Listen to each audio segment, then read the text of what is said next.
નમસ્કાર, ફરીથી હાજર થયો છું આપની સમક્ષ એક નવો વિડીયો લઈને। અત્યારે આપણી જે સિરીઝ ચાલે છે એ છે અનૈતિક સંબંધ। આ એનો ભાગ ત્રીજો છે।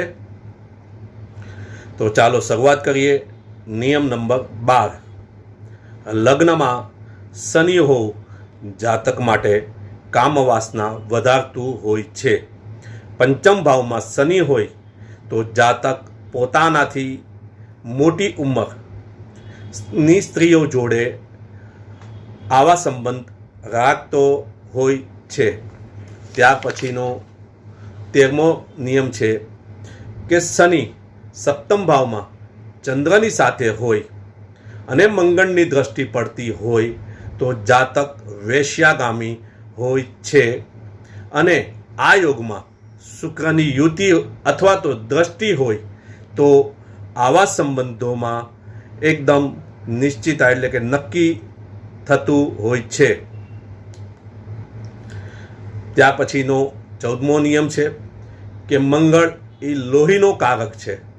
કુંડળીમાં કોઈ પણ પાપગ્રહ સાથે મંગળની યુતિ સપ્તમ ભાવમાં હોય અથવા તો સૂર્ય સપ્તમમાં અને મંગળ ચતુર્થ ભાવમાં હોય અથવા ચતુર્થ ભાવ એટલે કે ચોથા ભાવમાં રાહુ હોય તો વ્યક્તિ અત્યંત કામુક હોય છે અને આંધળો થઈને પશુ જેવો વ્યવહાર કરતો હોય છે।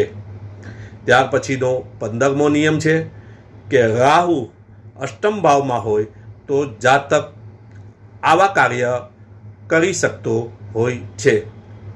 ત્યાર પછીનું 16મું સૂત્ર, ચંદ્રમા જન્મકુંડળીમાં નીચનો થઈને હોય અને તેની પર પાપગ્રહનો પ્રભાવ વધુ હોય તો જાતક નોકર અથવા નોકરાણી જોડે આવા સંબંધ એટલે કે અનૈતિક સંબંધ બનાવતો હોય છે। ચંદ્રમા દૂષિત થઈ નવમ ભાવમાં હોય તો જાતક તેના ગુરુ અથવા તો ગુરુપત્ની અથવા તો પોતાનાથી મોટા લોકો સાથે અવૈધ એટલે કે અનૈતિક સંબંધ બનાવતો હોય છે।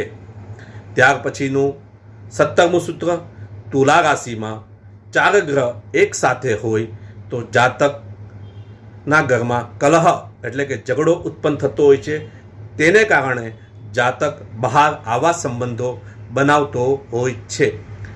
જો આપ સૌને મારો આ વિડીયો ગમ્યો હોય